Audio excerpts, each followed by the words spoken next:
தாய் தந்தை பாதம் பணிந்து, விஜய் ஐயா பாதம் பணிந்து, ஏழுமலை ஐயா பாதம் பணிந்து எனக்கு வாசி சொல்லி கொடுத்த அத்தனை நல்லுள்ளங்களுக்கும், குருமார்களுக்கும் மற்றும் நம்முடைய தலைவர், செயலாளர், பொருளாளர் மற்றும் உள்ள அனைத்து ஜோதிட சொந்தங்களுக்கும் என்னுடைய வணக்கம்.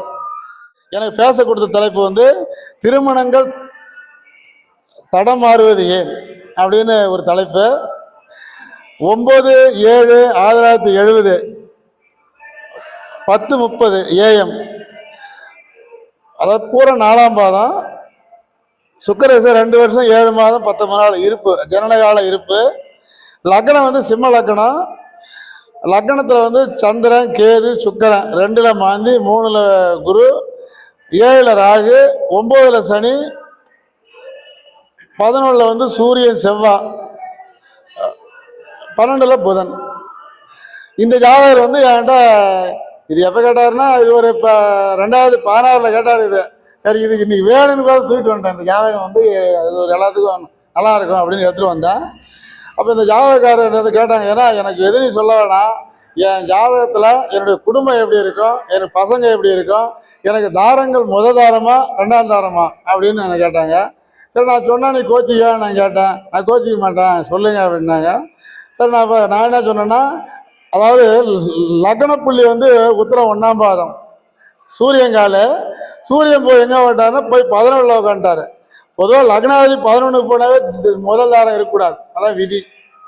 அப்போ லக்னத்துக்கு 2ஆம் அதிபதி புதன், அவர் வந்து அஸ்தங்க ஆகிட்டார் 12ல்.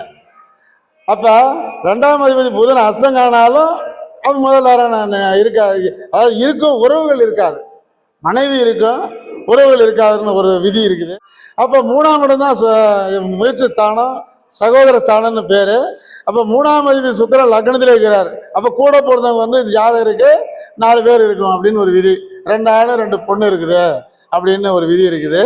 அப்போ 3ஆம் அதிபதி சுக்கிரன் லக்னத்திலே இருக்கார். அவர் சுக்கிரன் வாங்கின சாரம் கேது சாரம். பொதுவாக சுக்கிரன் கேது சாரம் வாங்கினாவே தாரம் 2 தாரம் தான் ஒரு விதி கணக்கு. அப்போ 4ஆம் அதிபதி யாருன்னா செவ்வாய். 4ஆம் இடம் தான் சுகம். அப்போ 4ஆம் இடம் தான் வீடு. அப்போ 4 கூட போய் அதில் சிம்ம லக்னத்துக்கு 12ல் போய் உட்காந்தனால அப்போ பூர்வீக வீட்டை விட்டு வெளியூரில் வந்து வாசகம் செய்யணும். 4ஆம் இடம் செவ்வாய் போய் அசங்க ஆனதுனால அந்த முதல் தாரத்தை சுகம் அனுபவிக்க முடியாது, அப்படி ஒரு விதிக்கு இது. அப்போ 5ஆம் இடம் தான் புத்தக ஸ்தானம். 5ஆம் மாதி குரு 3ல் உட்காண்டாரு.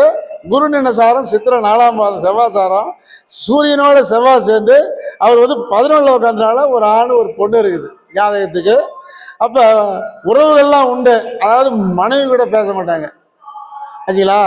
அப்போ 7ஆம் இடத்துல போய் ராகு. நான் கேட்டேன், உனக்கு வந்து 30க்குள்ளே கல்யாணம் பண்ணால் பொண்டாட்டி உனக்கு நிற்காதுன்னு சொன்னேன்.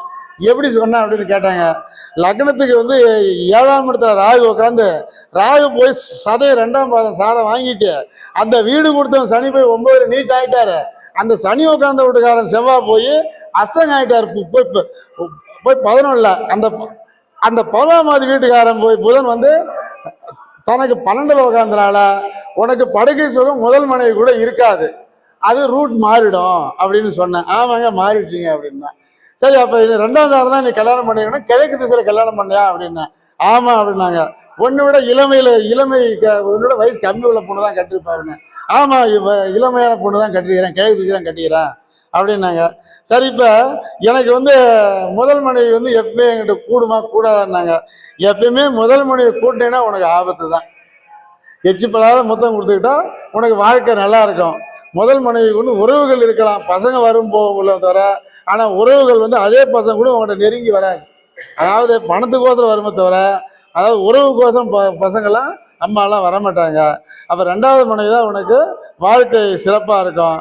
சரி, என்ன தொழில் செய்யணும்னு என்ன கேட்டாங்க. உனக்கு 10ஆம் இடத்துல உற்சாகம் இருக்கிற சுக்கிரன் வந்து கேது கால் வாங்கிடுச்சு. கேது போய் மகன் 4. அப்போ வந்து நெருப்பு ராசியில் இருக்கிறதுனால நெருப்பில் ஏதாவது வேலை செய்வேன் அப்படி. நாமங்க நான் வந்து இது என்னது இது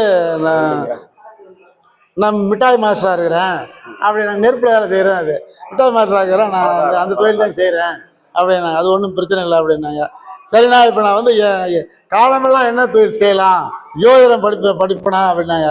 ஜோதிடம்லாம் படிப்பனி, ஏன்னா அதாவது 2ஆம் அதிபதி போய் 12ல் அஸ்தங்கம் பெற்றாலும் அந்த அந்த இந்த 2 கூட போய் சந்திரன் வீட்டில் உட்காண்டார், சந்திரன் லக்னத்தில் இருந்து உட்காந்துட்டாரு, வீடு பரிவர்த்தனை ஆயிடுச்சு. ஆனால் வீடு பரிவர்த்தனால ஜோசியம் சொல்லலாம், ஆனால் முழு நேர ஜோசியமானு சொல்ல மாட்டேன். காரணம் என்னன்னாக்கா, எதோ தெரிஞ்சு வச்சிருக்கலாமே தவிர முழு நேர ஜோசியமானு சொல்றதுக்கு முடியாது. 2வது வந்து உனக்கு செய்கிற தொழில் வந்து அந்த நெருப்பு தொழில், மிட்டாய் மாஸ்டர் வேலை தான் கடைசி வரையும் நீ செஞ்சாகணும். இந்த தொழில் வந்து உனக்கு இது எதோ தேடி வந்தாங்கன்னா சொல்லலாம் போகலாம் அப்படின்னு சொன்னேன். சரி, நீங்கள் சொன்னதெல்லாம் ரைட் தானா, ஆனால் இந்த சூட்சமத்தை வந்து நீங்கள் வந்து நான் அப்போ வந்து கேட்டுக்கிறேன், எப்படி தான் சொல்கிறீங்க? நான் சொன்னால் உனக்கு தனியாக சொல்கிறேன் ஒரு நாளைக்கு, ஆனால் இதை இப்போ வந்து நேரில் சொல்லக்கூடாது அப்படின்னு சொல்லிட்டு, சரி இப்போ வந்து நீ ஊரை விட்டு வெளியே வந்து வீடு கட்டியான்னு கேட்டேன். ஊரை விட்டு வீடு விட்டு வெளியே வந்து கட்டிட்டேன், எங்கள் அப்பா சொத்துலாம் போயிடுச்சு அப்படின்னேன். ஏதோ 4ஆம் தேதி போய் 11ல் அஸ்தங்கம் பெற்றால் பூர்வீக சொத்துலாம் அங்கே இருக்காது அப்படின்னேன். ஏன்னா 5ஆம் தேதி 3ல் உட்காந்து குரு வந்து செவ்வாய் அஸ்தங்கம் ஆகிட்டாரு. அப்போ பூர்வீக சொத்து, நிலம், வீடு எல்லாம் இருக்காது. அதாவது அப்பா வாங்கின வீடு வந்து ஊர் விட்டு போய் வாங்கின வீடு தான் உங்களுக்கு சரி வரும். அதனால் அந்த வீடு தான் குடியிருக்கணும். இப்போ ஓடுற புத்தி வந்து குரு திசை சூரிய புத்தி ஓடுது. அப்போ 3 கூடிய திசையில் இப்போ 11 கூடிய புத்தி ஓடுது. சூரியன் வாங்கின சாரம் குரு சாரம், குரு 3ல் போய் உட்காந்துட்டாரு. அதாவது பண கஷ்டம் வந்துடும். அதாவது 3ஆம் இடம் என்பது நம்மளுக்கு கை கால் பல் வரிசை எல்லாமே 3ஆம் இடம் தான். அப்போ வந்து உடம்புல வந்து இந்த பல் சம்பந்தமான வியாதி, உடல் சம்பந்தமான வியாதிலாம் வரும். இருந்தாலும் குரு இருக்கிறதுனால எந்த பாதிப்பும் உனக்கு இருக்காது, தைரியமாயிரு அப்படின்னு சொல்லி அனுப்பி. சரி, இது வரைக்கும் எனக்கு பேச வாய்ப்பு கொடுத்த அனைத்து ஜோதிட சொந்தங்களுக்கும், விஜயன் ஐயா அவர்களுக்கும், மற்றும் உள்ள தலைவர், செயலாளர், பொருளாளர் அனைவருக்கும் என் நன்றி.